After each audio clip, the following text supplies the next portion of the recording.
애기 엄마 면접은 잘 봤고? 합격할 것 같아요. 할머니 덕분에요. 거짓말이었습니다.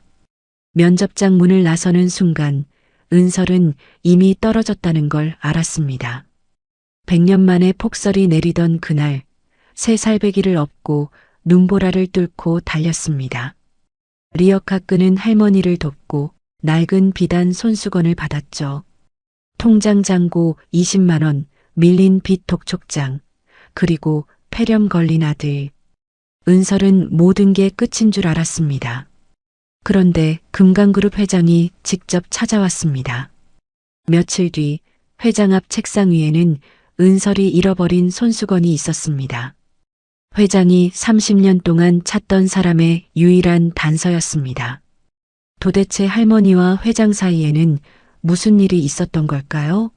그리고 은설에게 펼쳐질 기적 같은 이야기는 무엇일까요? 사연 시작 전 구독과 좋아요로 함께 해주세요. 새벽 라디오에서 차가운 목소리가 흘러나왔습니다.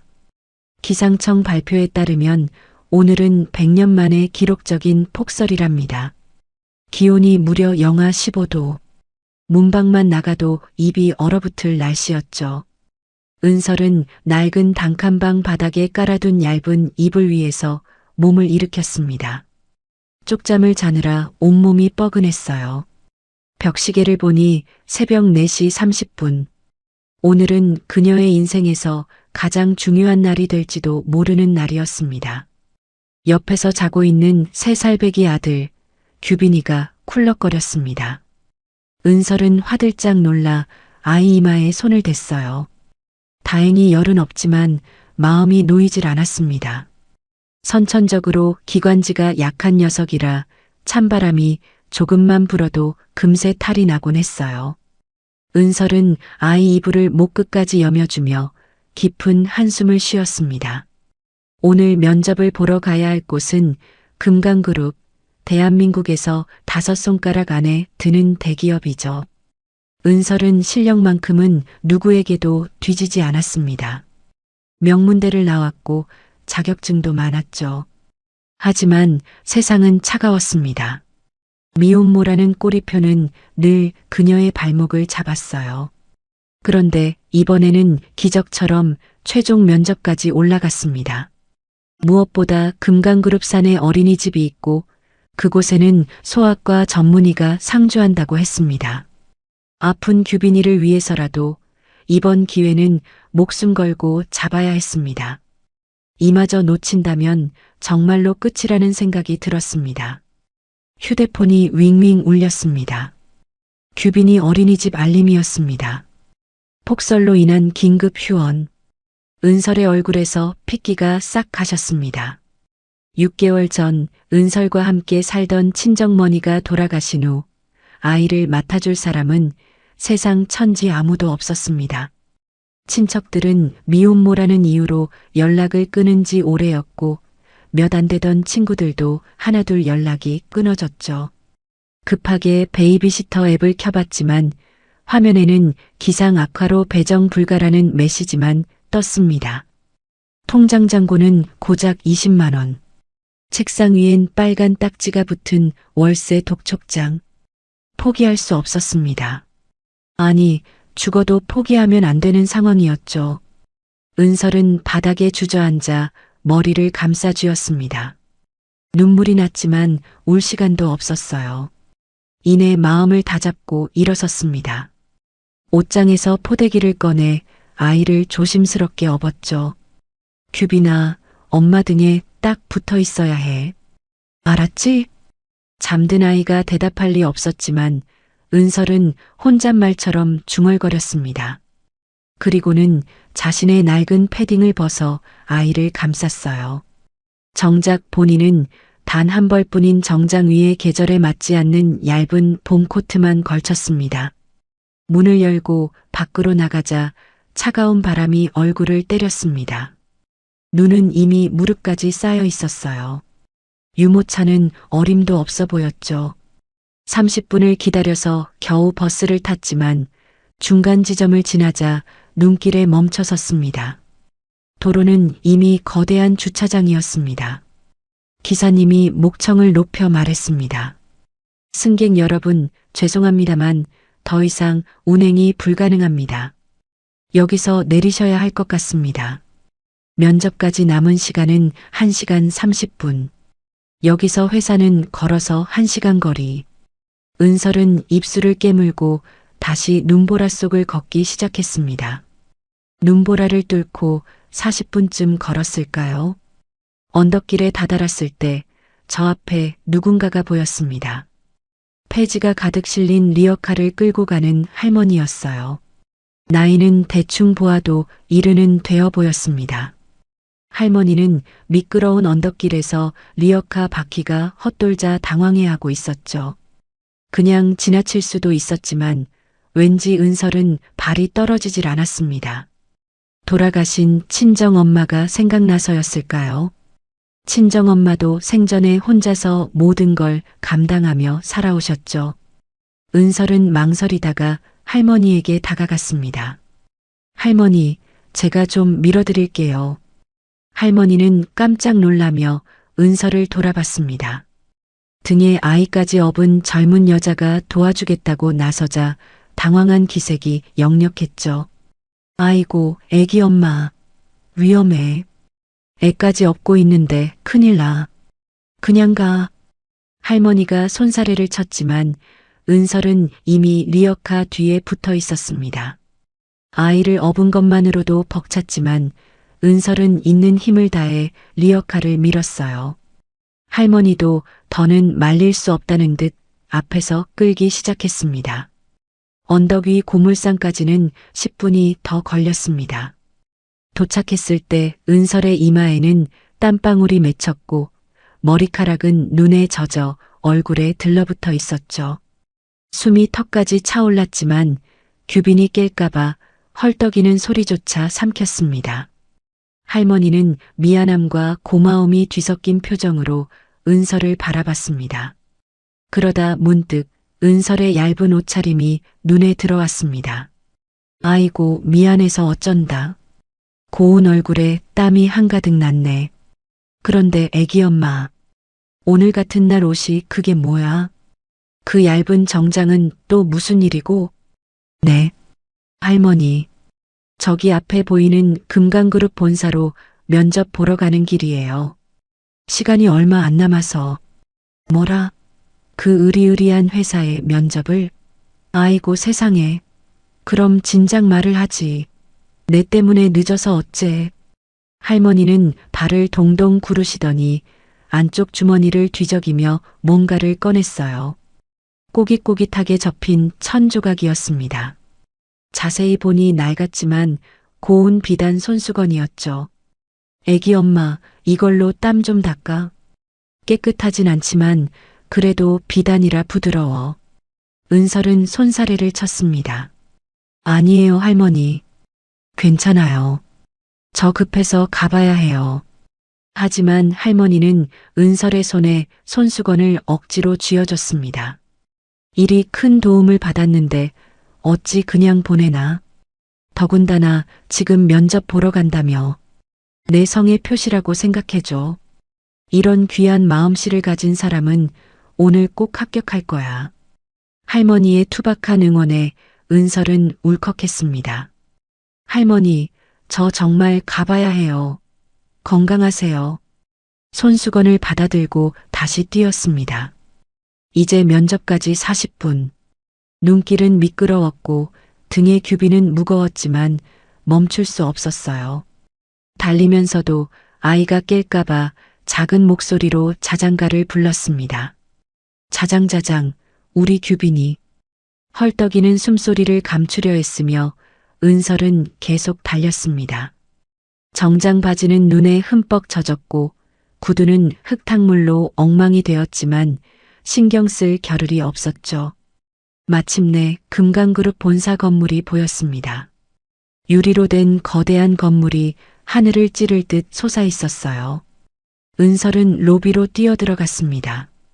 따뜻한 공기가 얼굴을 감쌌지만 안도할 시간은 없었죠. 로비 직원들이 은설을 보고 경악하며 앞을 막아섰습니다. 저기요, 여기 그냥 들어오시면 안 됩니다. 은설이 물에 젖어번진 수험표를 내밀자 직원들이 마지못해 길을 터줬어요. 면접 보러 왔습니다. 9시 면접이에요. 직원들은 서로 눈치를 보다가 마지못해 엘리베이터 쪽을 가리켰습니다.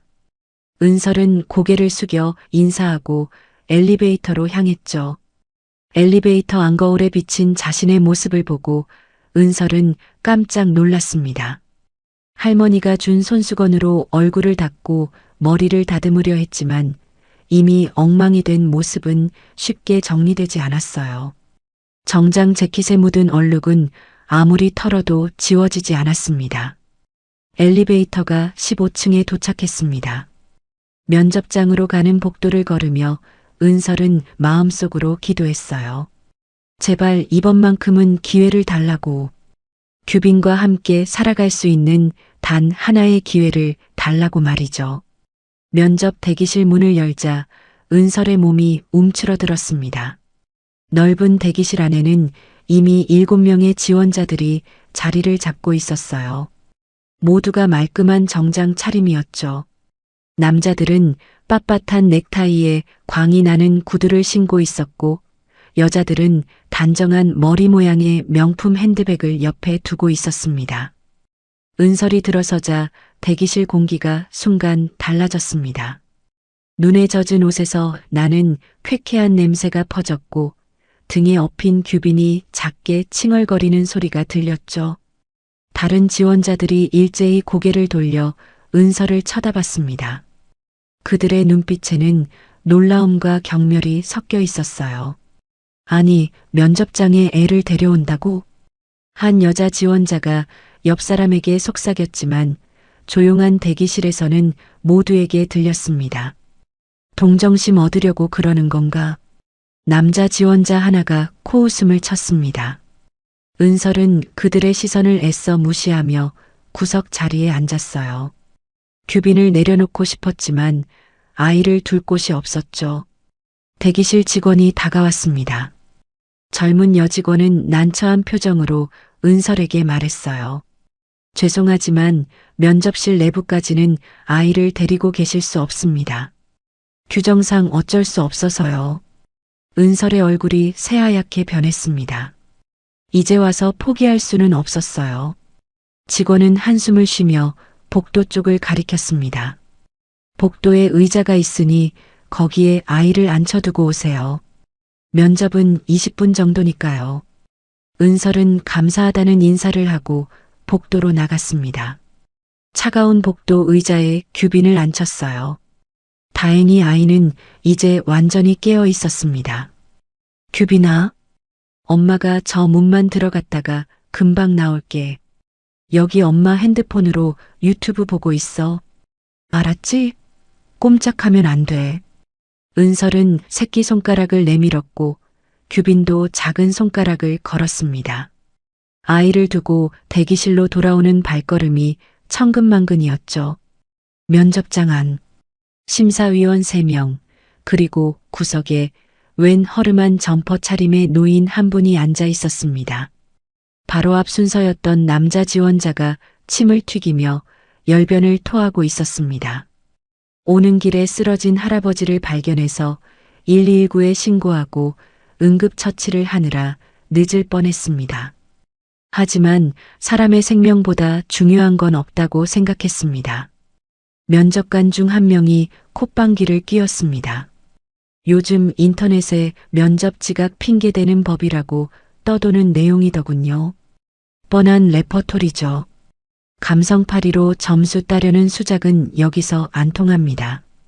남자 지원자의 얼굴이 빨갛게 달아올랐습니다. 은설은 긴장이 되어 손이 떨렸어요. 다음 한은설 씨.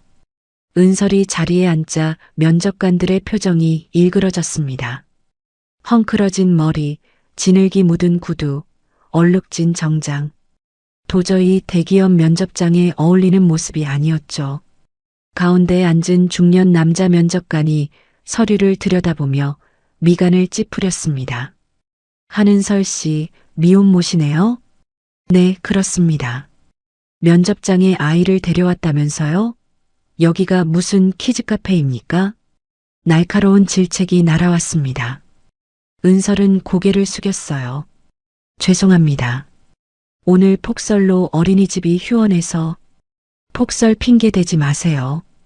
애 딸린 여자들은 이래서 안 돼. 회사 일도 애 핑계로 펑크 낼 건가요? 옆에 있던 여자 면접관이 차갑게 말을 잘랐습니다.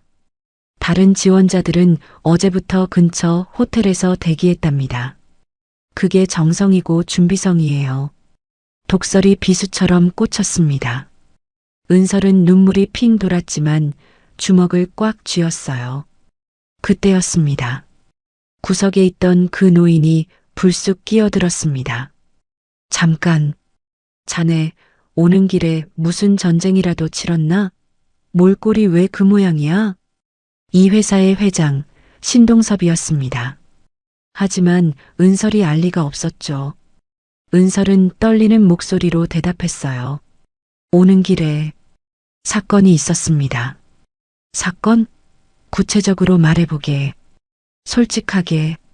은설은 잠시 망설이다가 입을 열었습니다. 폐지 수거하시는 할머니를 도와드리다가 늦었습니다. 눈길에 리어카가 미끄러져서 여자 면접관이 비웃음을 터뜨렸습니다. 또 착한 척이네요. 아까 그 지원자랑 레퍼토리가 똑같아요. 좀 더 창의적인 거짓말은 못하나요? 동섭이 손을 들어 면접관을 제지했습니다. 그리고 은설에게 다시 물었어요. 자네, 왜 우리 회사여야 하나?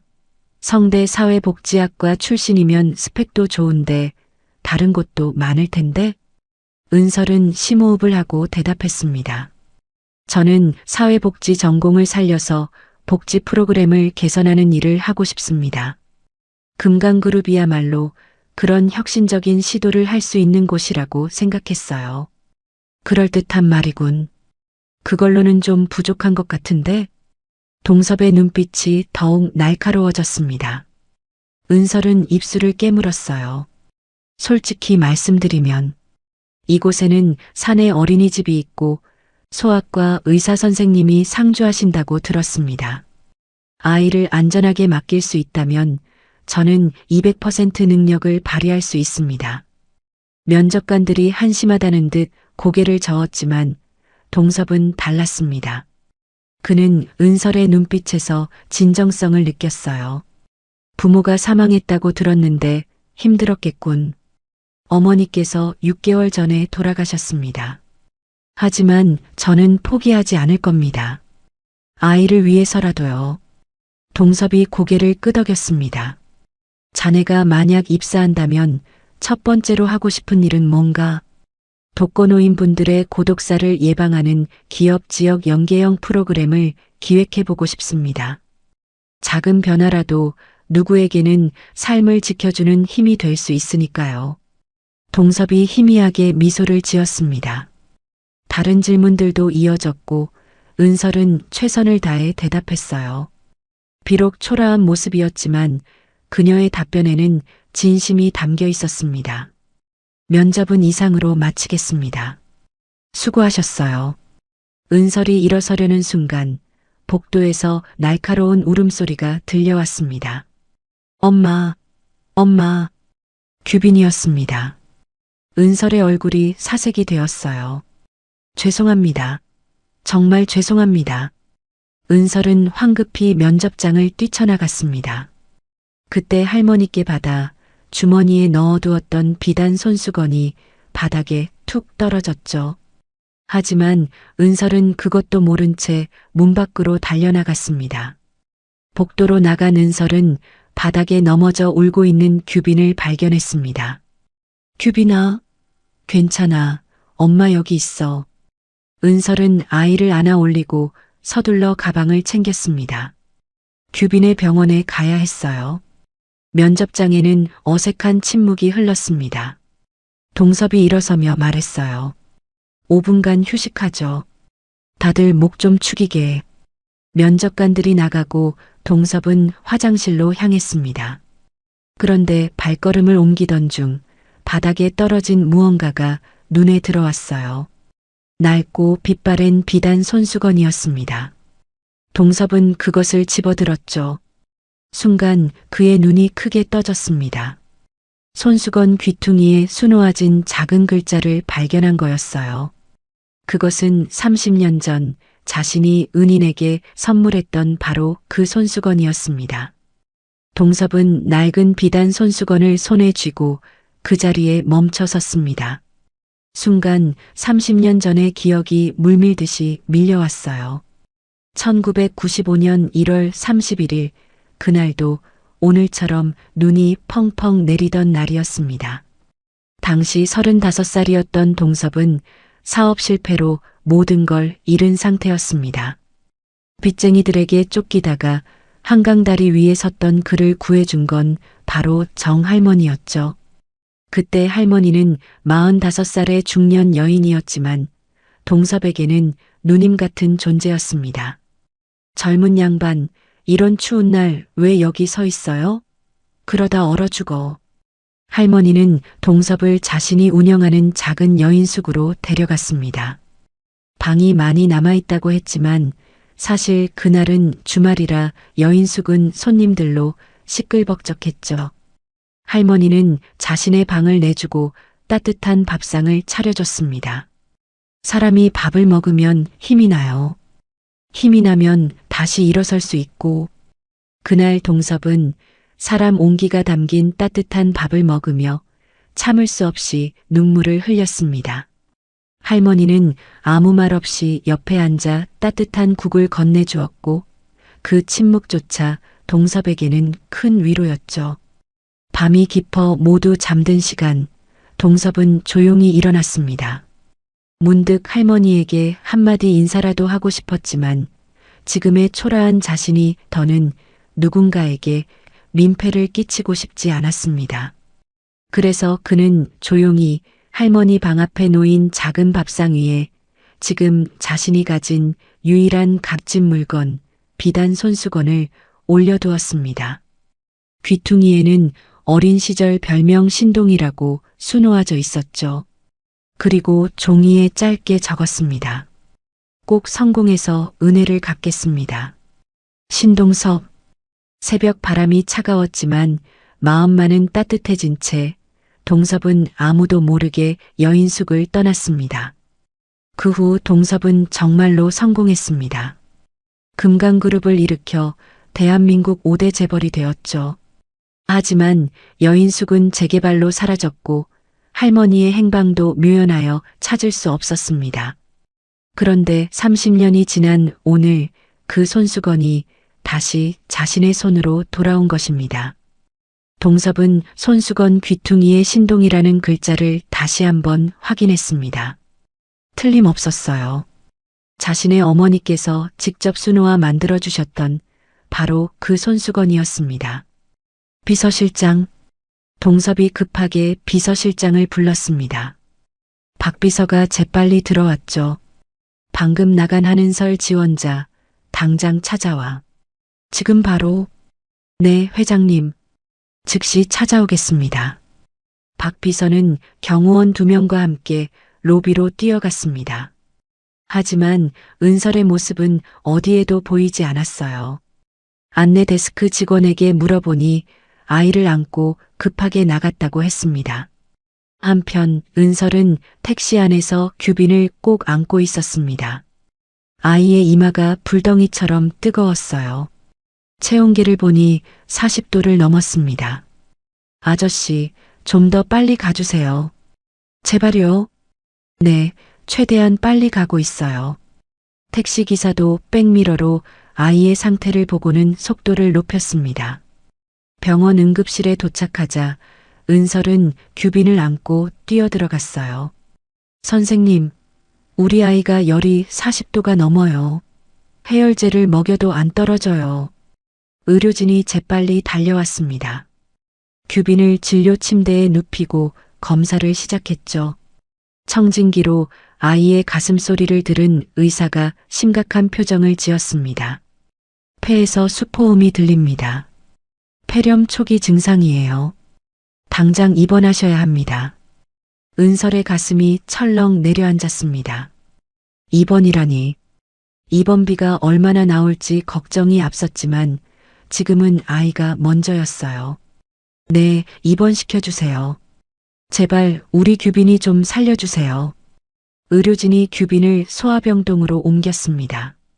작은 팔에 링거 바늘이 들어가는 걸 보자 은설의 눈에 눈물이 고였습니다.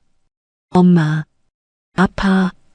규빈이 힘없이 울먹였습니다. 은설은 아이의 손을 꼭 잡았어요. 조금만 참아. 이거 맞으면 나을 거야. 엄마가 옆에 있을게. 링거액이 천천히 규빈의 몸속으로 들어가기 시작했습니다. 해열제도 투여되었고 아이는 곧 스르르 잠이 들었어요. 그제야 은설의 다리에 힘이 풀렸습니다. 병실 의자에 털썩 주저앉았죠. 이제야 현실이 보였습니다. 면접은 완전히 망쳤고 할머니께 돌려드려야 할 손수건은 어디에 떨어뜨렸는지도 모르고 병원비로 빚은 더 늘어날 것이 뻔했어요. 은설은 자책감에 고개를 묻었습니다. 미안해 규빈아. 엄마가 능력이 없어서 아빠가 있었으면 이렇게 고생 안 했을 텐데. 은설은 지갑에서 낡은 사진 한 장을 꺼냈습니다. 결혼을 약속했던 연인 신민혁의 사진이었죠. 잘생긴 얼굴에 눈 밑에 매력적인 점이 있는 남자였습니다. 3년 전이 떠올랐어요. 민혁이 사라지기 전날 밤 그는 은설의 손을 꼭 잡고 말했었죠. 은설아, 내일 정말 중요한 이야기를 할 거야. 이제 너 고생 끝내게 해줄게. 약속해. 하지만 민혁은 그 약속을 지키지 못했습니다. 다음 날 그는 흔적도 없이 사라졌어요. 전화도 안 되고 집도 비어 있었죠. 은설은 그때 임신 6주였습니다. 아이를 지울까 말까 수없이 고민했던 날들이었어요. 하지만 뱃속에서 자라나는 생명을 포기할 수 없었습니다. 그렇게 홀로 규빈을 낳아 키워왔죠. 휴대폰이 울렸습니다. 병원비 안내 문자였어요. 응급실 진료비와 입원 보증금을 합쳐 28만 원. 은설은 한숨을 내쉬며 휴대폰을 내려놓았어요. 한편 동섭은 인사팀에 은설의 이력서를 가져오라고 지시했습니다. 주소를 확인한 그는 박 비서와 함께 은설의 집으로 향했죠. 달동네 좁은 골목길을 올라가니 낡은 단독주택이 나타났습니다. 녹슨 대문은 삐걱거렸고 마당은 눈으로 뒤덮여 있었어요. 인기척이 없었습니다. 계세요? 동섭이 문을 두드렸지만 대답이 없었습니다. 옆집 아주머니가 고개를 내밀었어요. 그 집 새댁 찾으세요? 아침에 면접 보러 간다고 나갔는데 아직 안 들어왔어요. 박 비서가 물었습니다. 회장님, 전화번호가 있으니 연락해 볼까요? 아니야. 전화로 확인할 이야기가 아니야. 직접 만나서 해야 할 얘기야. 동섭은 연락 주시길 바랍니다. 꼭 확인할 것이 있습니다는 메모와 함께 명함을 현관에 꽂아 넣었죠. 동섭은 손수건을 다시 한번 만져봤습니다. 30년 만에 돌아온 이 손수건이 어떻게 은설의 손에 있었는지 정할머니는 지금 어디 계신지 꼭 알아야 했어요. 병원 6인실에서 은설은 의자에 앉은 채 꾸벅꾸벅 졸고 있었습니다. 밤새 규빈의 열을 재고 땀을 닦아주느라 한숨도 제대로 못 잤죠. 동섭은 손수건을 가슴에 품고 밤을 지새웠습니다. 내일 은설이 연락해 오기를 간절히 바라면서요. 그녀를 통해 30년 전 은인을 찾을 수 있기를, 그리고 텅 빈 마음을 조금이라도 채울 수 있기를 희망하면서 말이죠. 이틀이 지났습니다. 기록적이었던 폭설이 거짓말처럼 그치고 따스한 햇살이 비쳤습니다. 거리 곳곳에서 제설 작업이 한창이었고 도시는 서서히 일상을 되찾아가고 있었습니다. 병원 6인실에서 은설은 짐을 챙기고 있었습니다. 규빈의 열도 말끔히 내렸죠. 엄마, 이제 집에 가는 거야? 규빈이 밝은 표정으로 물었습니다. 은설은 아이의 머리를 쓰다듬었어요. 응, 이제 집에 가자. 우리 규빈이 이제 안 아파? 퇴원 수속을 밟는 은설의 손이 가늘게 떨렸습니다. 입원비와 치료비 32만 원. 한도 초과 직전에 신용카드 2장을 꺼내 겨우겨우 할부로 결제했습니다. 매달 내야 할 카드값이 또 늘어났지만 지금은 아이가 건강해진 것만으로도 감사했죠. 집에 돌아오니 대문 틈에 웬 명함이 꽂혀 있었습니다. 은설은 떨리는 손으로 그것을 집어들었어요. 금강그룹 회장 신동섭. 은설의 눈이 휘둥그레졌습니다. 면접 때 구석에 앉아있던 그 할아버지가 금강그룹 회장이었다니요. 왜 회장님이 우리 집에? 은설은 불안해졌습니다. 떨어뜨린 손수건 때문이라고는 생각도 못했어요. 오히려 면접장에서 아이를 데려온 것이나 중간에 뛰쳐나간 것 때문에 뭔가 문제를 삼으려는 건 아닐까 겁이 났죠. 엄마, 이거 뭐야? 규빈이 명함을 가리키며 물었습니다. 은설은 아이를 안심시키려 웃어 보였어요. 아무것도 아니야. 엄마가 만나야 할 사람이 있어서. 규빈아, 우리 다시 나가야겠다. 은설은 규빈을 단단히 입혔습니다. 패딩 점퍼에 목도리, 모자까지 꼼꼼히 챙겼죠. 금강그룹 본사로 가는 길, 은설은 며칠 전 정할머니를 만났던 고물상 앞을 지나게 되었습니다. 멀리서 할머니가 박스를 정리하는 모습이 보였어요. 은설은 잠시 망설이다가 할머니에게 다가갔습니다. 할머니, 저 기억나세요? 엊그제 리어카 밀어드렸던. 할머니가 고개를 들어 은설을 보더니 얼굴이 환해졌습니다. 할머니는 버선발로 뛰어나왔어요. 아이고, 새댁 아니야. 세상에, 얼굴이 왜 이리 반쪽이 됐어? 면접은 어찌 됐누? 할머니의 눈빛이 너무나 따뜻하고 기대에 차 있었습니다. 은설은 차마 떨어졌다는 말을 할 수가 없었어요. 입술을 깨물며 잠시 망설이다가 결국 거짓말이 튀어나왔습니다. 네, 할머니. 덕분에 잘 봤어요. 아이고, 잘됐다. 꺼봐. 내가 뭘 했어? 복 받을 거라고 했잖아. 할머니가 손뼉을 치며 기뻐했습니다. 은설은 그런 할머니를 보며 가슴이 찡했어요. 이왕 거짓말을 시작한 김에 끝까지 가기로 했죠. 합격할 것 같아요. 할머니 도와드린 얘기했더니 면접관님들이 아주 좋아하시던데요. 거짓말이었습니다. 그런데 할머니, 정말 죄송한데요. 제가 정신이 없어서 그 손수건을 어디다 떨어뜨렸나 봐요. 할머니는 손사래를 쳤습니다. 아이고, 괜찮아. 물건도 다 제 갈 길이 있는 거야. 새댁한테 행운을 주고 떠났나 보다. 액땜했다고 생각해. 할머니의 너그러운 마음에 은설은 눈시울이 뜨거워졌습니다.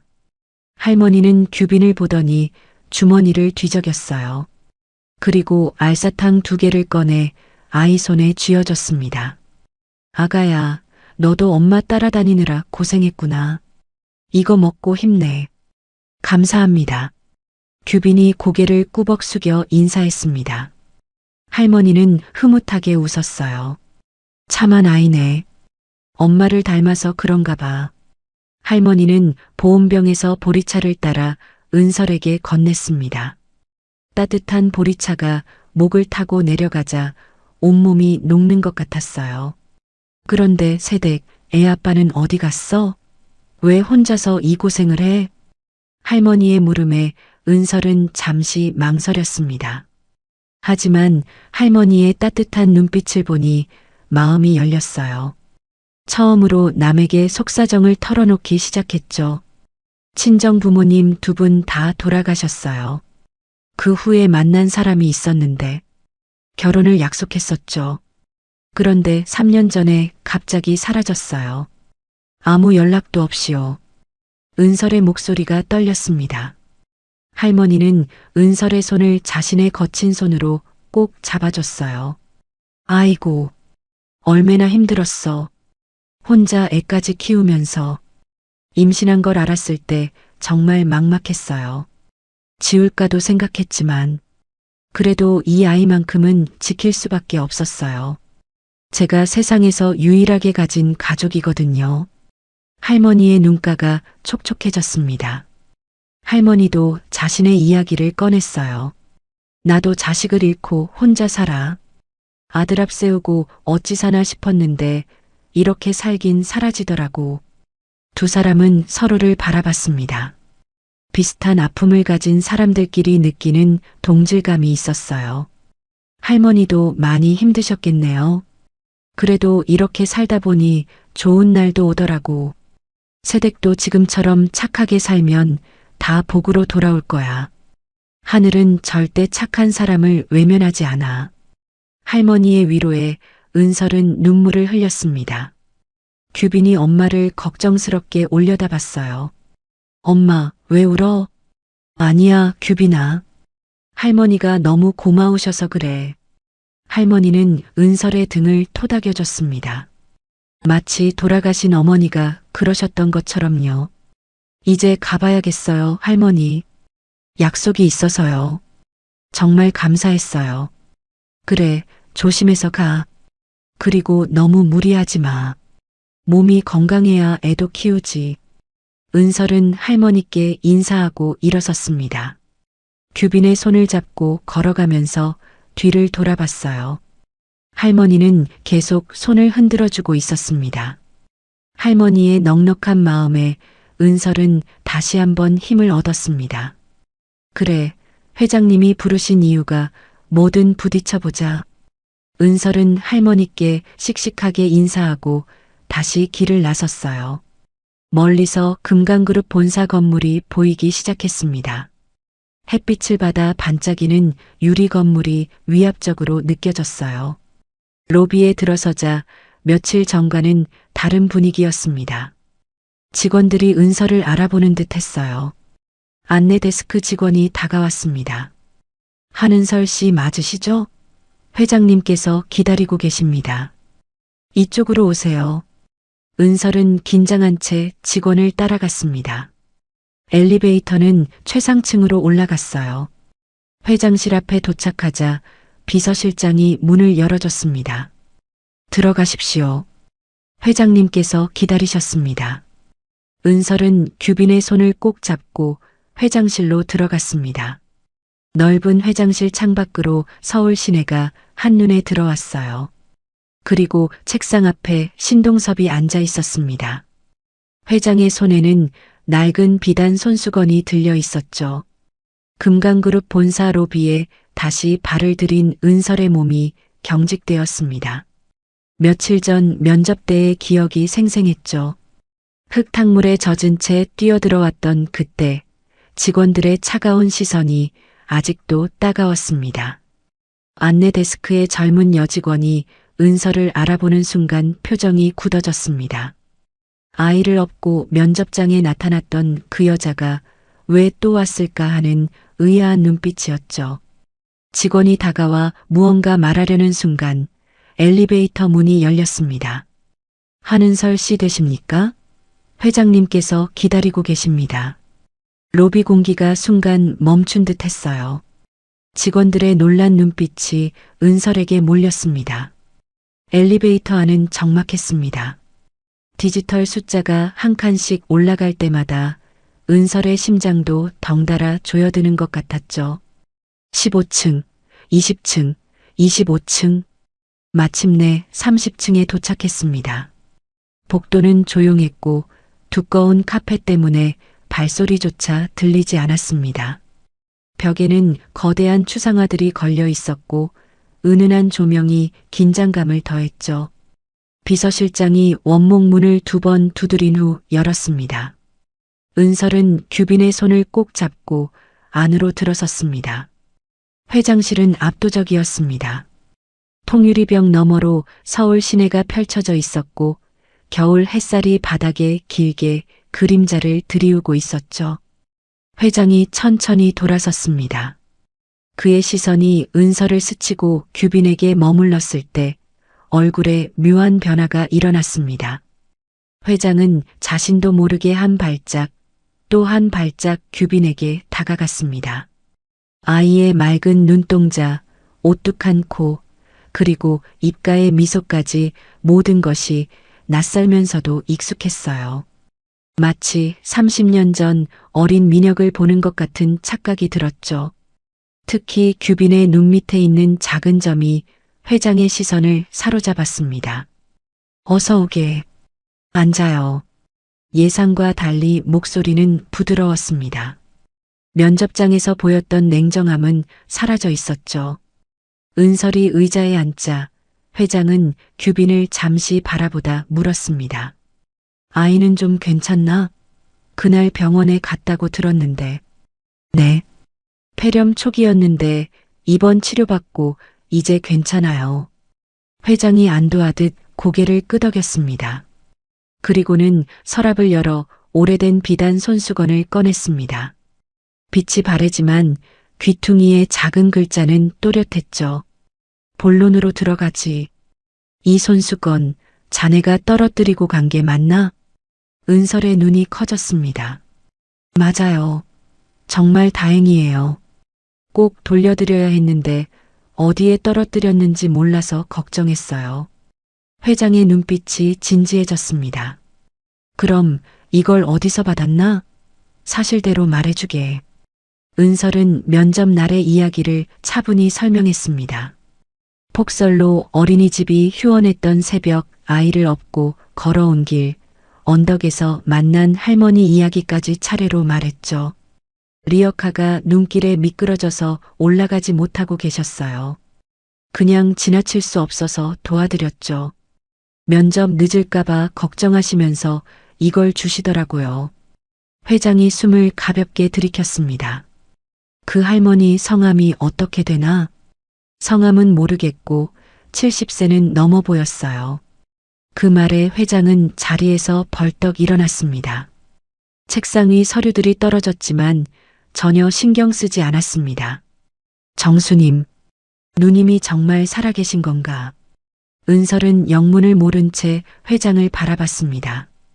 회장은 책상을 짚고 겨우 중심을 잡으며 말을 이었어요. 그분 지금 어디 계신지 아나? 네.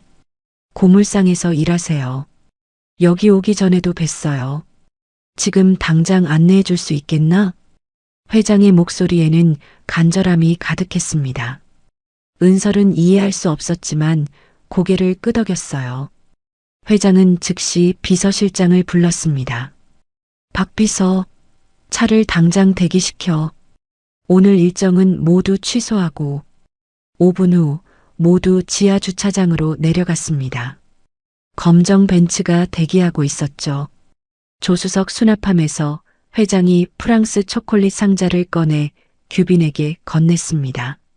마치 손자에게 간식을 주는 할아버지 같이 자연스러운 손길이었어요. 먹어. 맛있을 거야. 규빈이 은서를 올려다봤고 엄마가 고개를 끄덕이자 조심스럽게 과자를 받았습니다. 할아버지, 고맙습니다. 그 말에 회장의 표정이 잠시 멈췄습니다. 가슴 한쪽이 따뜻하게 물들어가는 듯한 감정이 스쳐 지나갔죠.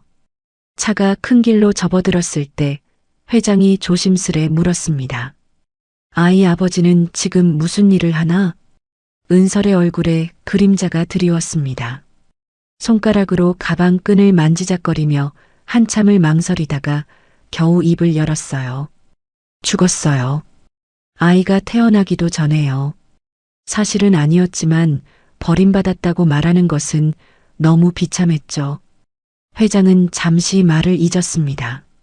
그리고 낮게 말했어요. 미안하네. 자네 아픈 기억을 건드렸군. 괜찮습니다. 이제는 익숙해졌어요. 내 아들도 3년 전에 먼저 갔어. 결혼도 못하고 말이야. 은설이 놀란 눈으로 회장을 바라봤습니다.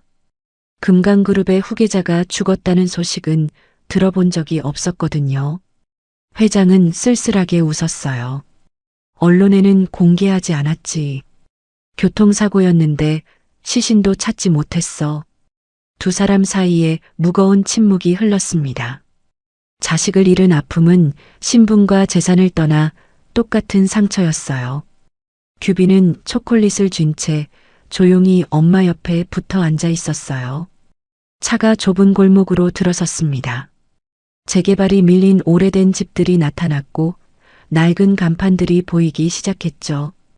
고물상 간판이 나타났을 때 은설이 창밖을 가리켰습니다.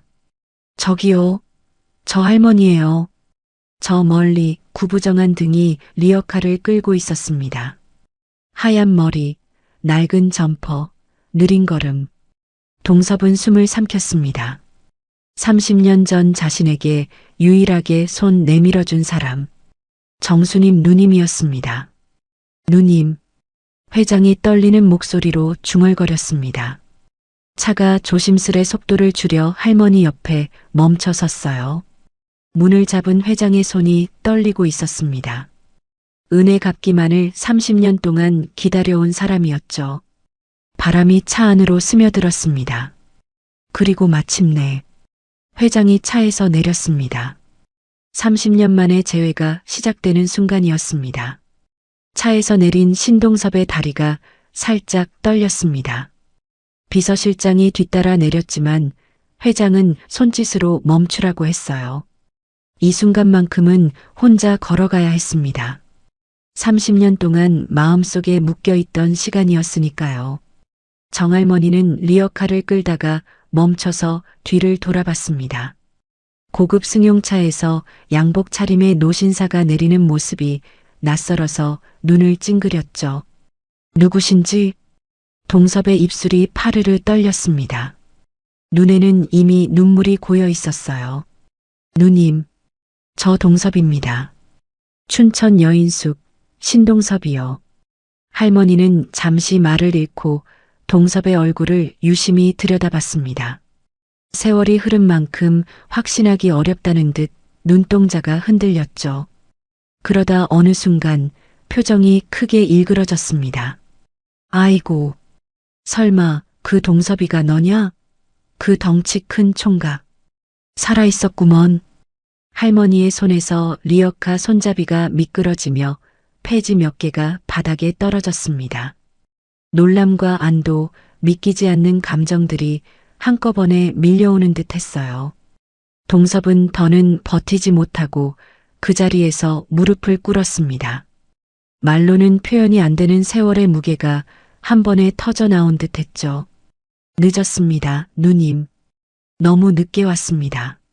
말을 삼키는 그의 목소리는 깊이 갈라졌습니다. 할머니가 황급히 회장을 일으켰습니다. 아이고 이 사람아, 뭘 이런 데서 무릎을 꿇고 그래. 잘 살았으면 된 거지. 내가 얼마나 걱정했는지 아나. 서로의 손을 붙잡은 두 노인은 잠시 말을 잇지 못했습니다. 30년 동안 마음속에 쌓였던 무게들이 스르르 풀려가는 듯 숨을 고르기만 했어요. 옆에서 지켜보던 은설은 눈시울이 뜨거워졌습니다. 규빈도 조용히 그 장면을 바라보고 있었죠. 잠시 뒤 정할머니가 먼저 입을 열었습니다. 이대로 서 있지 말고 안으로 들어가자. 고물상 안이 그래도 좀 덜 춥다.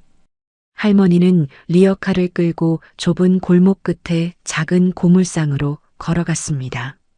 철제문을 열고 안으로 들어가자 좁지만 정리된 공간이 나왔어요. 낡은 난로가 조용히 타고 있었고 따뜻한 공기가 은근히 감돌았습니다. 고물 더미 사이엔 작은 플라스틱 틱 의자가 2개 놓여 있었죠. 누님, 1995년 1월 31일, 그날 기억하시죠? 그는 잠시 말을 멈추고 할머니를 바라봤습니다. 정할머니가 고개를 끄덕이며 난로 근처에 놓인 작은 철제 상자를 열었습니다. 낡고 세월 먹은 상자 안에서 누렇게 바랜 편지 한 장이 나왔습니다. 불나고 여인숙이 홀랑 타버렸는데 이건 이상하게 안 타고 남았더라고. 그래서 부적처럼 갖고 있었다네. 동섭은 떨리는 손으로 그 편지를 조심스레 받았습니다. 30년 전 자신이 서툰 글씨로 적어 내려갔던 약속이 그대로 남아 있었어요. 은설이 놀란 표정으로 두 사람을 번갈아 봤습니다. 자신이 받았던 손수건이 이런 사연을 품고 있었다니 믿기지 않았죠. 할머니는 난로 쪽으로 시선을 돌리며 낮게 한숨을 내쉬었습니다. 그날 이후로 자네가 계속 생각났어. 살아만 있으면 됐다고 늘 마음속으로 빌었지. 잠시 정적이 흐른 후 동섭이 감정이 추슬러진 듯 입을 열었습니다. 누님, 이제라도 모시고 싶습니다. 부족했던 지난 시간을 다 갖고 싶습니다. 하지만 할머니는 단호했습니다. 됐어. 난 일 안 하고는 못 살아. 내 힘으로 살아야 마음이 편해. 동섭은 쉽게 포기하지 않았지만 할머니의 고집은 단단했습니다. 그 대신 할머니는 은설을 가리켰어요. 정 갖고 싶으면 우리 새댁이나 도와줘. 이 사람 심성이 참 곱고 착해. 면접날 아침에도 어찌나 성심껏 돕든지. 은설의 얼굴이 붉어졌습니다. 할머니께 합격이라 말했던 거짓말이 들킬까봐 심장이 쿵 내려앉았어요. 동섭은 조용히 고개를 끄덕였습니다. 들었습니다. 그 덕분에 면접위원들도 유심히 봤다고 하더군요. 그는 은설 쪽으로 몸을 돌렸습니다. 사실 인사팀에서 면접 이후에도 자네 이야기가 나왔다네. 오늘 누님 얘기까지 들으니 확신이 드는군. 확신이라니 무슨 말씀이세요? 우리 회사 사회공헌팀에 자리가 하나 있어. 조건은 하나, 정할머니를 정기적으로 찾아뵙고 안부를 챙겨주는 것. 급여와 업무는 회사에서 책임지겠네. 정할머니가 손사래를 쳤습니다. 아이고, 무슨 소리야. 나는 괜찮다니까. 그게 제 마음입니다, 누님. 은설의 눈에 눈물이 고였습니다. 지금까지 버텨온 세월이 한 번에 무너지는 듯 했어요. 감사합니다. 정말 감사합니다.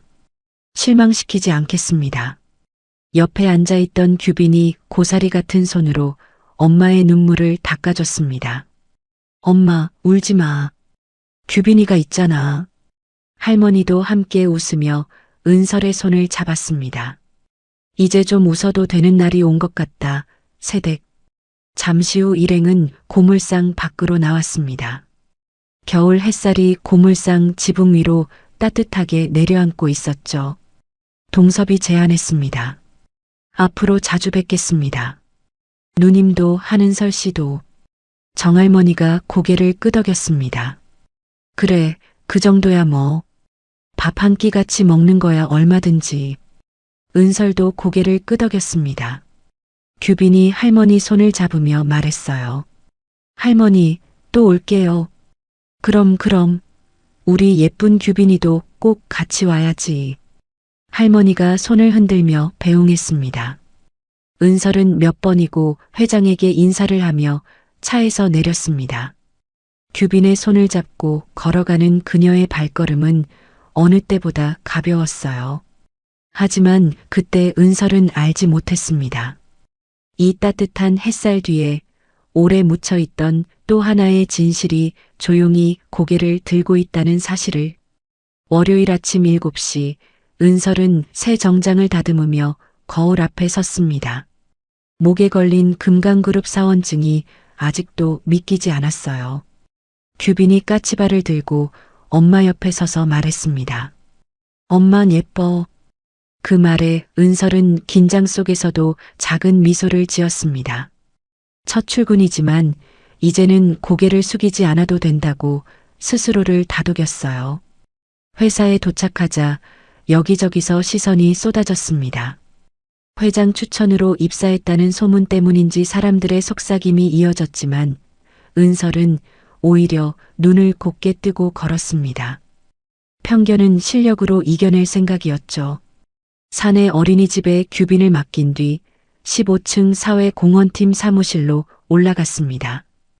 팀장은 반갑게 은설을 맞이했습니다. 한은설 씨 환영합니다.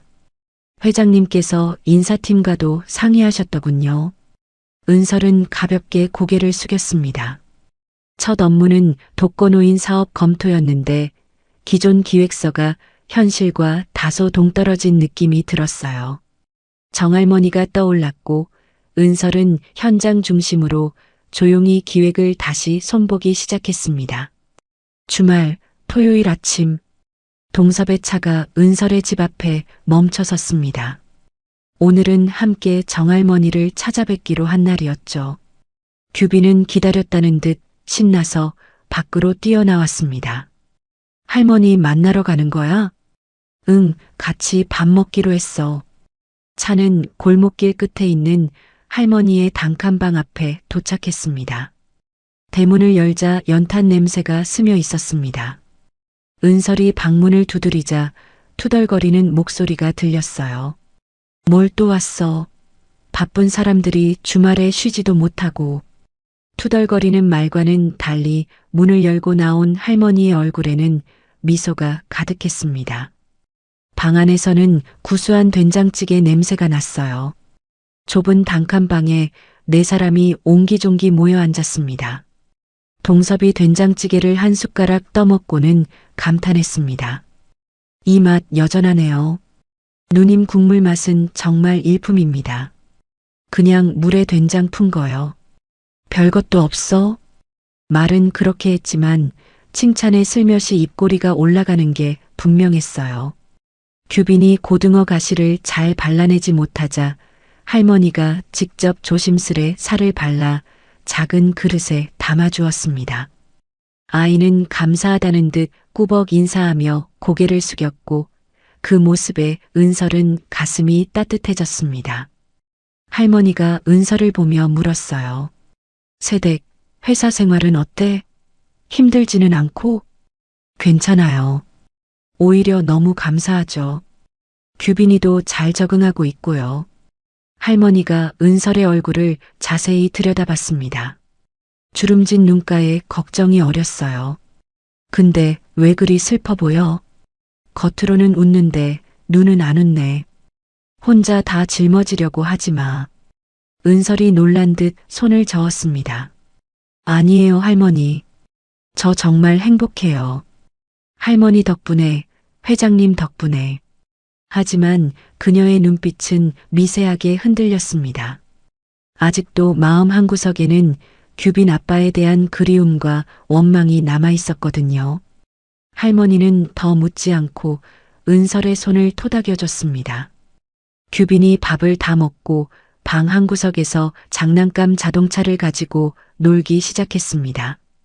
차를 굴리며 혼자 중얼거리는데 뭔가에 집중하면 입을 삐죽 내미는 버릇이 있었어요. 그 모습을 본 동섭의 표정이 순간 굳었습니다. 민혁도 어릴 때 똑같았거든요.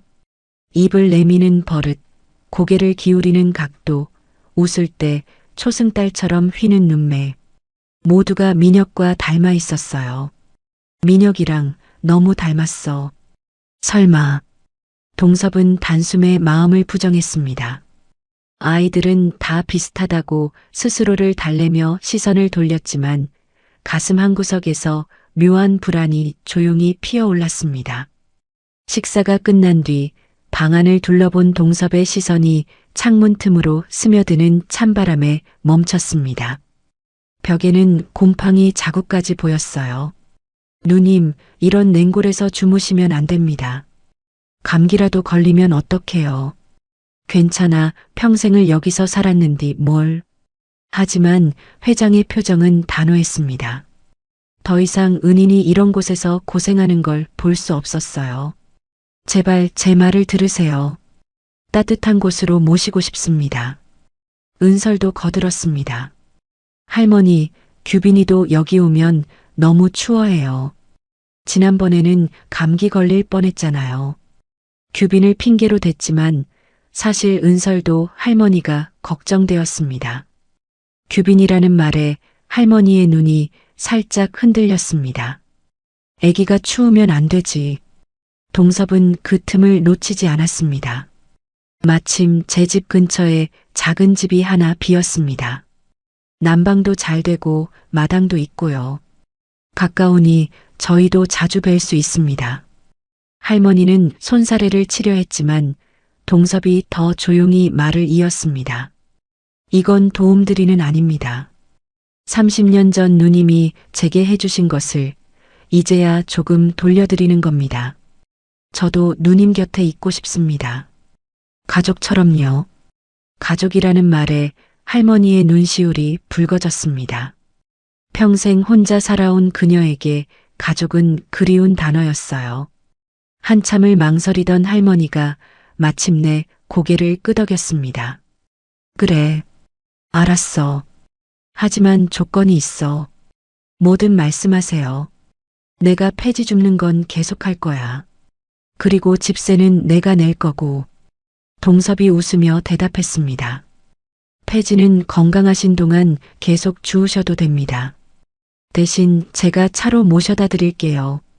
집세는 나중에 의논하죠. 은설이 할머니 손을 잡았습니다. 정말 잘 생각하셨죠, 할머니. 저희도 자주 올게요. 규빈이 장난감을 들고 달려왔습니다. 할머니, 우리 자주 만나요. 네 사람은 그렇게 서로의 온기 속에서 작은 미소를 지었습니다. 혈연은 아니었지만 서로가 서로에게 힘이 되는 가족 같았어요. 은설은 규빈 손을 잡고 뒤돌아 걸었습니다. 발걸음이 어느 때보다 가벼웠어요. 하지만 은설은 알지 못했습니다. 그 따뜻했던 밥상 한가운데서 동섭의 마음속에 스친 작은 의심 하나가 곧 커다란 진실의 문을 열어젖힐 씨앗이 되고 있다는 사실을 말이죠. 정할머니가 새 집으로 이사한 지 며칠 뒤 주말 오전이었습니다. 새 집은 작지만 아담했고 무엇보다 따뜻했어요. 마당 한켠에는 작은 텃밭이 있어서 할머니는 봄이 오면 상추라도 심겠다며 기대에 찬 모습을 보였죠. 마침 동섭이 보낸 차가 집 앞에 도착했습니다. 은설은 규빈의 옷매무새를 가다듬으며 긴장했어요. 금강그룹 회장의 집에 초대받는 일이 아직은 현실 같지 않았습니다. 반면 규빈은 새 옷을 입고 들뜬 표정이었죠. 엄마, 할아버지 집 커요? 응, 아마 엄청 클 거야. 가서 조용히 있어야 해, 알았지? 차는 평창동으로 향했습니다. 좁은 골목을 벗어나 넓은 대로를 달리더니 어느새 높은 담장과 대저택들이 늘어선 부촌에 들어섰어요. 차가 커다란 철문 앞에서 멈추자 경비원이 정중히 인사하며 문을 열어주었습니다.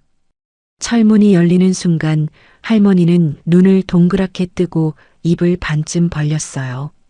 아이고 매, 이게 다 집이요? 운동장만 허네. 넓게 펼쳐진 정원, 분수대, 조각상, 그리고 웅장한 대저택. 은설도 말을 잃었습니다. 현관 안으로 들어서자 고용인들이 일렬로 서서 인사했습니다. 정원사, 도우미, 운전기사까지 10명이 넘었어요. 할머니는 몸을 조금 웅크리며 어색하게 인사했죠. 아이고, 이렇게까지. 허리 펴고들 계세요. 거실은 더 놀라웠습니다. 2층 높이의 천장, 커다란 샹들리에, 이탈리아 대리석 바닥, 벽마다 걸린 그림들까지 모든 것이 눈이 부셨습니다. 동섭은 상석이 아닌 할머니 옆자리에 앉았습니다. 누님 오시느라 고생하셨습니다. 편하게 계세요. 편하긴 뭐가 편해. 너무 호화로워서 어디 앉아야 할지도 모르겠네. 고용인들이 최고급 다과와 차를 가져왔습니다. 프랑스산 마카롱과 영국 홍차였어요. 하지만 할머니는 찻잔을 한 모금 마시고는 인상을 찌푸렸습니다. 이런 쓴물 말고 숭늉 없어? 나는 구수한 게 좋더라고. 회장이 웃으며 고용인에게 숭늉을 준비하라고 지시했습니다. 할머니의 농담 덕분에 분위기가 한결 편안해졌어요. 규빈은 넓은 거실이 신기한 듯 이리저리 뛰어다녔습니다. 화분 뒤에 숨었다가 나왔다가 소파에 올라가려 하기도 했죠. 은설은 비싼 장식품이라도 손댈까봐 마음이 조마조마했습니다. 규빈아, 조심해. 만지면 안 돼. 하지만 동섭은 오히려 흐뭇한 표정으로 규빈을 바라봤습니다. 오랜만에 집에 아이의 웃음소리가 울려 퍼지니 죽은 듯 조용했던 대저택이 살아나는 것 같았어요. 괜찮네. 아이는 뛰어놀아야 아이지. 한참 담소를 나누던 회장이 할머니에게 제안했습니다. 누님, 집 구경 좀 해보시겠습니까? 서재 경치가 으뜸입니다. 회장과 정할머니는 서재로 이동했습니다. 서재 문이 열리자 할머니가 다시 감탄했습니다. 세상에, 책이 벽을 타고 올라가네. 2층 높이까지 이어진 서가, 커다란 책상, 오래된 나무향. 회장은 조용히 말했어요. 여기가 제가 가장 많은 시간을 보내는 곳입니다. 회장의 목소리에 쓸쓸함이 묻어났습니다. 할머니는 조심스럽게 발을 떼며 서재 안으로 들어섰어요. 오래된 책 냄새와 나무 향이 은은하게 풍겼죠. 회장이 찻잔을 준비하려 잠시 등을 돌린 사이 할머니의 시선이 책상 위로 스쳤습니다. 서류들, 만년필, 그리고 중앙에 놓인 은색 액자. 할머니는 무언가에 이끌리듯 다가가 액자를 들었습니다. 사진 속에는 환하게 웃고 있는 젊은 남성이 있었어요. 눈 밑에 작은 점이 있는 선한 인상의 청년. 할머니의 손이 미세하게 떨렸습니다. 눈을 비비고 다시 들여다보았습니다. 그리고 손가락으로 사진 한 부분을 짚었어요. 뭐요, 이거. 누님, 왜 그러십니까? 할머니는 한참 동안 말을 잇지 못했습니다. 혼란, 의심, 그리고 서서히 다가오는 확신이 얼굴을 지나갔어요. 마침내 할머니는 고개를 들었습니다. 아니, 동섭아. 왜 새댁 죽은 남편 사진을 여기 두고 있는겨? 동섭의 얼굴이 하얗게 질렸습니다. 무슨 말인지 이해할 수 없었어요. 순간 멍해져서 반문했죠. 그게 무슨 말씀입니까? 이건 3년 전에 죽은 제 아들놈입니다. 할머니는 액자를 들어보이며 확신에 찬 목소리로 대꾸했습니다. 내가 며칠 전에 똑똑히 봤다니께. 눈 밑의 점도 똑같고 웃는 모양새를 보니 이놈이 새댁 남편마저. 회장은 당황해 헛웃음을 지었습니다. 세상에 닮은 사람 많습니다. 착각이실 겁니다.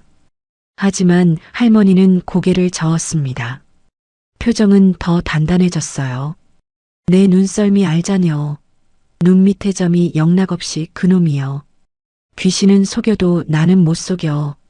바로 그때 거실에서 규빈의 웃음소리가 울렸습니다. 한참 장난감을 굴리며 놀다가 집중하면 입을 삐죽 내밀던 모습이 회장의 머릿속에 번개처럼 스쳤습니다.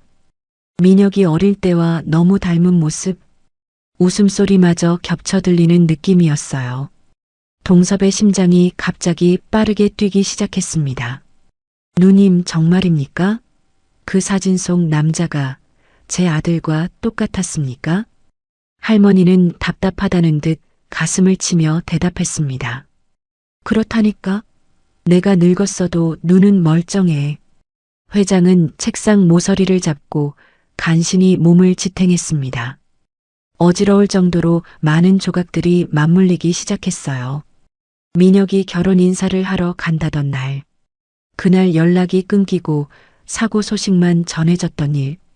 은설이 말한 3년 전 갑자기 사라진 남편.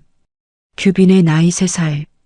퍼즐이 무섭도록 정확히 맞아떨어지고 있었죠. 그때 발소리가 들렸습니다. 은설과 규빈이 서재로 들어오는 중이었어요. 동섭은 가슴이 철렁 내려앉았습니다. 재빨리 액자를 서랍 속에 넣고 표정을 추스렸습니다. 아, 규빈이 왔구나. 서재 구경하러 왔니? 은설은 공손하게 인사했습니다. 죄송해요. 규빈이가 회장님 찾아서요. 저녁 식사는 화려했지만 동섭은 아무 맛도 느끼지 못했습니다. 오직 규빈의 표정, 말투, 손짓 하나까지 전부 눈에 들어왔어요. 너무 닮아 있었습니다.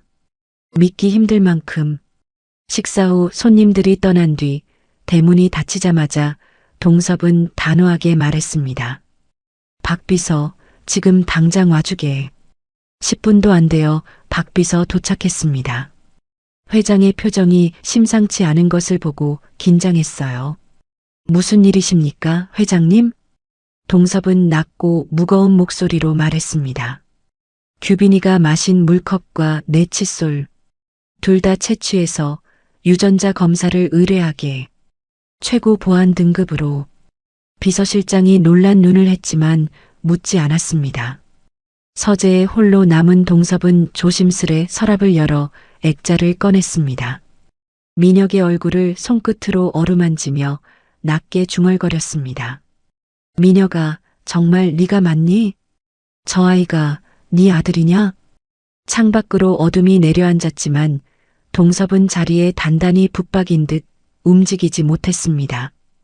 유전자 결과가 나올 때까지의 며칠이 평생처럼 길게 느껴질 것 같았어요. 이틀이 지났습니다. 금강그룹 회장실의 공기는 납덩이처럼 무겁게 가라앉아 있었어요. 동섭은 창밖을 바라보며 서 있었는데 그의 어깨가 미세하게 떨리고 있었습니다. 노크 소리가 들리고 박재현 비서실장이 들어왔어요. 그의 손에는 봉인된 서류 봉투가 들려 있었습니다. 회장은 뒤도 돌아보지 않고 손을 내밀었습니다. 비서실장이 조심스럽게 봉투를 건네자 회장은 낚아채듯 받아들었어요. 그리고 낮은 목소리로 말했죠. 나가 있게. 비서실장이 문을 닫고 나가자 회장은 봉투를 뜯었습니다. 종이를 꺼내는 손끝이 하얗게 질려 있었어요. 첫 장을 넘기자 굵은 글씨로 쓰여진 결과가 눈에 들어왔습니다. 친자관계 성립 확률 98.4%. 아래에는 작은 글씨로 설명이 적혀 있었어요. 조부와 손자 간의 유전자 검사는 친자만큼 명확하게 나오지는 않습니다. 하지만 98% 이상이면 확실합니다. 동섭의 다리에 힘이 풀렸습니다. 의자에 털썩 주저앉으며 중얼거렸어요. 규빈이가 내 핏줄이었어. 민혁이 놈 자식이었어. 기쁨보다는 사무치는 회한과 죄책감이 쓰나미처럼 몰려왔습니다. 그동안 며느리와 손자인 줄도 모르고 남처럼 대했던 시간들이 뼈아프게 다가왔어요. 면접장에서 차갑게 대했던 일, 아이를 데리고 왔다고 핀잔을 줬던 면접관들, 그리고 은설이 혼자서 얼마나 힘들게 살아왔을지 생각하니 가슴이 미어졌습니다.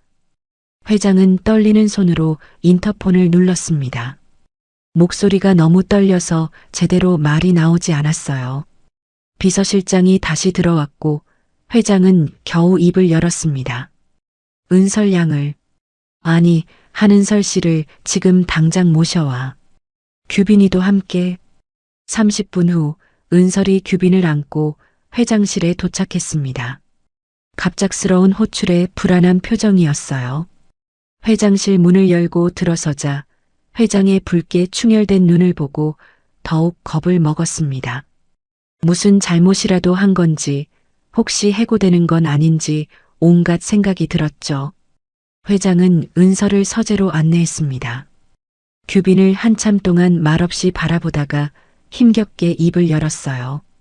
목소리가 갈라져 나왔습니다. 은설 양. 아니, 아이 엄마. 갑작스러운 호칭 변화에 은설이 의아한 표정을 지었습니다. 회장은 심호흡을 한 후 조심스럽게 물었어요. 규빈이 아빠를, 그 사람을 많이 원망하나? 은설은 뜬금없는 질문에 당황했지만 회장의 진지한 표정을 보고 솔직하게 대답했습니다. 고개를 숙이며 말을 꺼냈어요. 원망, 많이 했어요. 임신한 저를 두고 말도 없이 사라졌으니까요. 버림받았다는 생각에 매일 울었습니다. 동섭의 가슴이 찢어지듯 아팠습니다. 은설은 눈물을 삼키며 말을 이었어요. 목소리가 떨렸지만 담담하게 이야기했죠. 그래도 밉지만 보고 싶어요. 규빈이가 아빠라는 존재조차 모르고 자라는 게 너무 마음 아파요. 그 사람이 왜 갑자기 말도 없이 사라졌는지, 정말 저희를 버린 건지 죽을 때까지 궁금할 것 같아요. 더 이상 참을 수 없었습니다. 동섭은 자리에서 벌떡 일어나 한쪽 벽에 있는 금고로 갔어요. 비밀번호를 누르는 손이 떨렸습니다. 금고 문이 열리자 안에서 낡은 가죽 상자를 꺼냈어요. 상자를 책상 위에 놓고 뚜껑을 열었습니다. 안에는 3년 전 날짜가 찍힌 신문기사 스크랩과 낡은 가죽 다이어리가 들어 있었어요. 회장은 오열을 참으며 물건들을 은설 앞으로 밀었습니다. 그놈은 자네를 버리고 도망간 게 아니야. 이게 무슨... 은설의 동공이 지진이 난 듯 흔들렸습니다. 3년 전 민혁이 사라진 바로 그날 날짜였습니다. 동섭은 젖은 목소리로 다이어리를 펼쳤습니다. 특정 페이지를 가리키며 말했어요. 민혁이 죽던 날 아침에 쓴 마지막 일기야. 은설이 다이어리를 받아들고 읽기 시작했습니다. 민혁의 필체가 선명했어요. 배경이 아닌 나 자체를 사랑해주는 사람을 찾고 싶었고 그 사람이 나타났다. 은설이는 내가 재벌 아들인 줄 모른다. 평범한 회사원 신민혁으로만 알고 사랑해준다. 오늘 드디어 아버지께 결혼하고 싶은 사람이 생겼다고 말하러 간다. 갑작스러운 말에 많이 놀라시겠지만 내 진심을 보여드리면 결국 허락해 주실 거다. 이제 숨지 않고 떳떳한 남편이 되겠다. 다이어리 위로 은설의 눈물이 뚝뚝 떨어졌습니다. 민혁은 자신을 버린 게 아니었어요. 오히려 모든 걸 털어놓고 정식으로 결혼하려고 했던 거였죠. 그날 아버지를 만나러 가는 길에 사고를 당한 것이었습니다. 오해와 원망이 한순간에 녹아내렸습니다. 대신 비극적인 진실이 가슴을 후벼 팠어요. 3년 동안 원망하며 살았는데 민혁은 자신들을 위해 용기를 냈다가 세상을 떠난 거였습니다. 은설이 흐느끼는 모습을 지켜보던 동섭도 굵은 눈물을 흘렸습니다. 그리고 떨리는 목소리로 고백했어요. 그놈이 빗길에 트럭과 부딪혔어. 절벽으로 떨어져서 시신도 못 찾았지.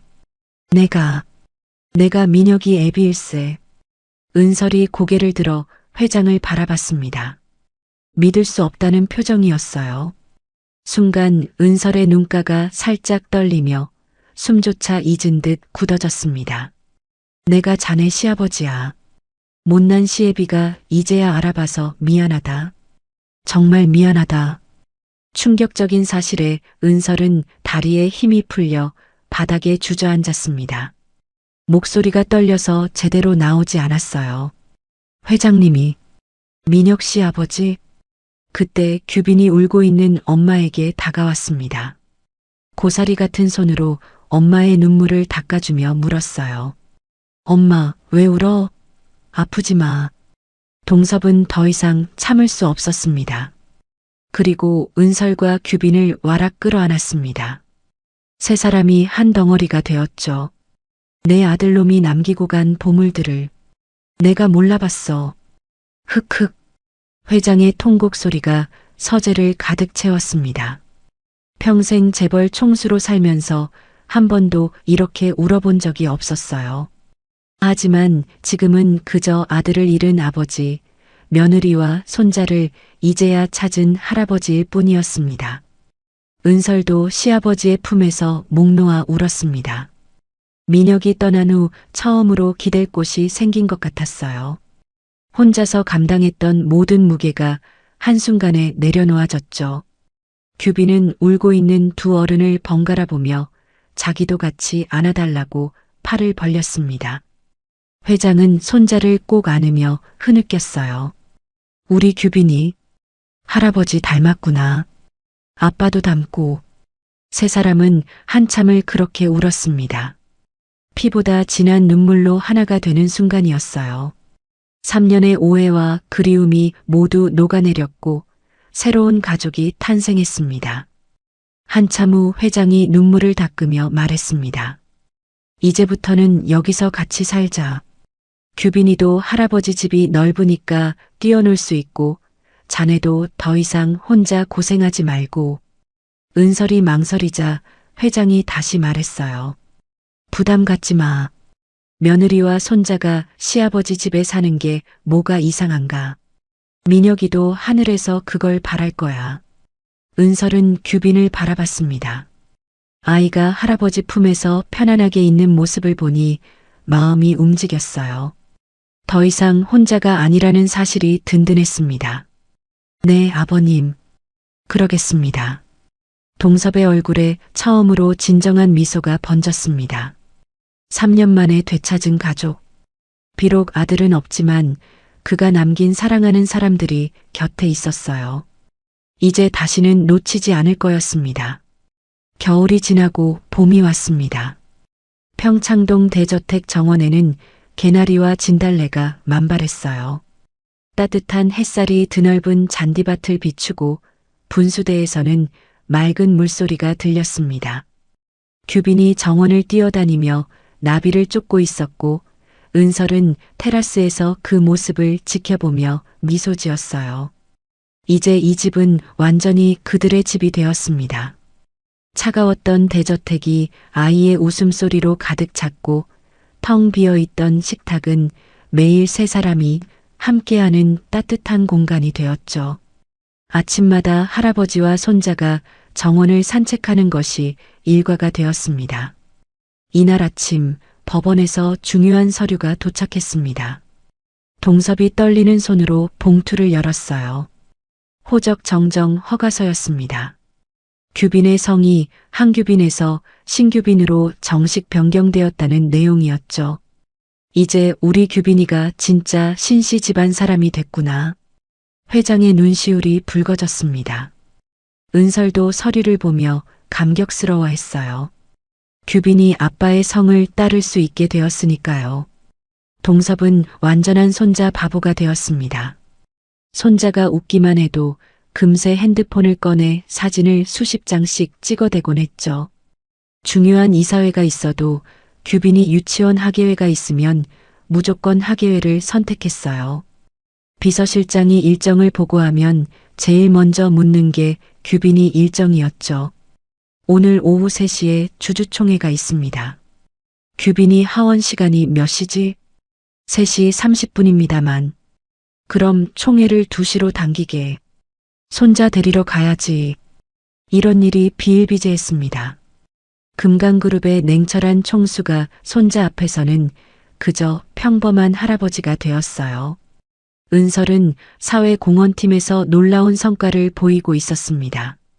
현장 경험을 바탕으로 한 그녀의 기획안들은 실질적이고 따뜻했어요. 독거노인 지원 사업은 큰 호응을 얻었고 미혼모 자립 프로그램도 성공적으로 자리 잡았습니다. 1년 만에 팀장으로 승진한 건 이례적인 일이었지만 누구도 이 일을 제기하지 않았어요. 그녀의 진정성과 능력을 모두가 인정했으니까요. 정할머니는 동섭의 강력한 권유로 금강그룹 복지재단의 명예이사 직함을 받았습니다. 처음에는 완강히 거부했지만 마지못해 수락했어요. 아이고, 일어나. 남복이 창피하게. 그래, 알았어. 하지만 월급 같은 건 안 받을 거야. 할머니는 여전히 대저택 근처 자기 집에서 살았습니다. 작은 텃밭에 상추와 고추를 심고 매일 아침 일찍 일어나 물을 주었어요. 회장이 정원사를 보내겠다고 했지만 단호히 거절했죠.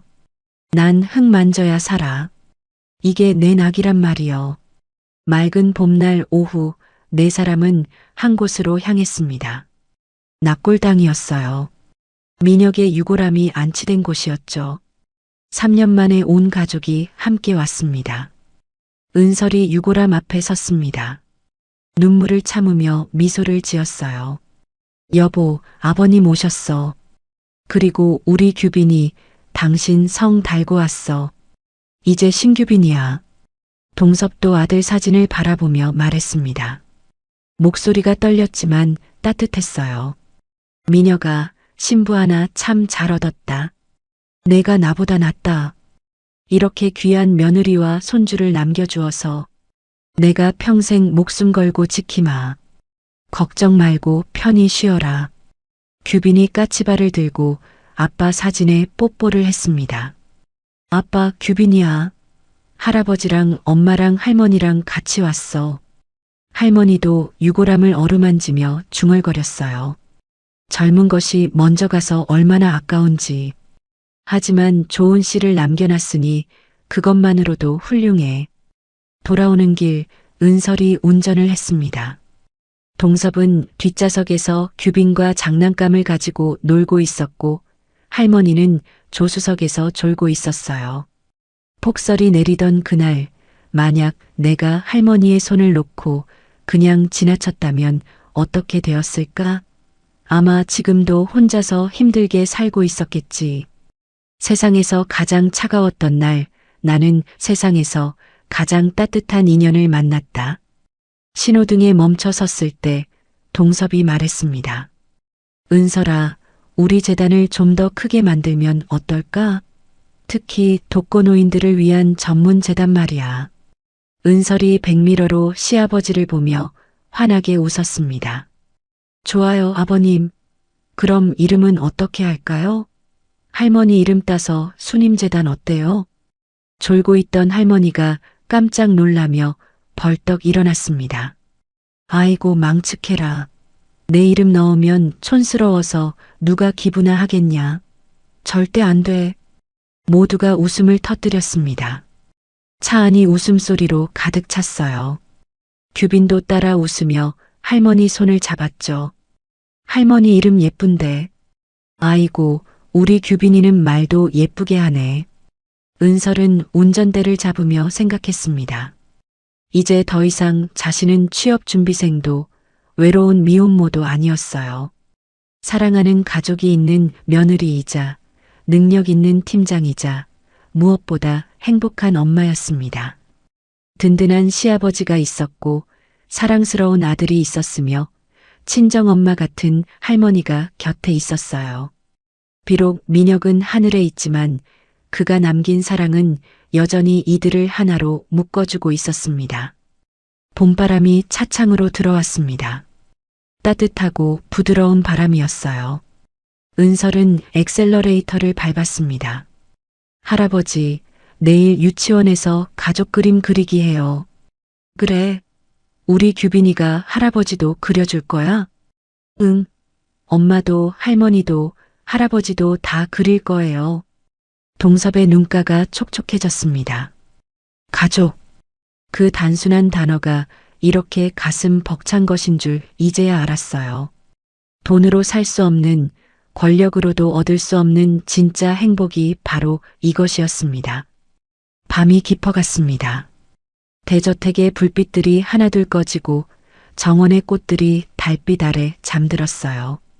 2층 규빈의 방에서는 은설이 아이에게 동화책을 읽어주는 소리가 들렸고 서재에서는 회장이 민혁의 사진을 보며 미소 짓고 있었습니다. 할머니는 자기 집으로 돌아가며 혼잣말을 했어요. 참 신기한 인연이요. 폭설이 안 왔으면 어쩔 뻔했나. 그날의 폭설이 만들어낸 기적. 리어카를 밀어주던 작은 선행이 만들어낸 거대한 인연의 그물. 그것은 운명이었을까? 아니면 우연이었을까? 중요한 건 그들이 이제 진짜 가족이 되었다는 사실이었습니다. 은설은 규빈이 잠든 후 베란다로 나왔습니다. 하늘의 별을 보며 속삭였습니다. 민혁 씨, 보고 있어요? 우리 이제 정말 가족이 됐어요. 당신이 원했던 대로. 은설은 미소를 지으며 방으로 들어갔어요. 내일도 평범하지만 행복한 하루가 시작될 것입니다. 사랑하는 가족과 함께하는 새로운 하루가. 오늘 이야기를 끝까지 들어주셔서 감사합니다.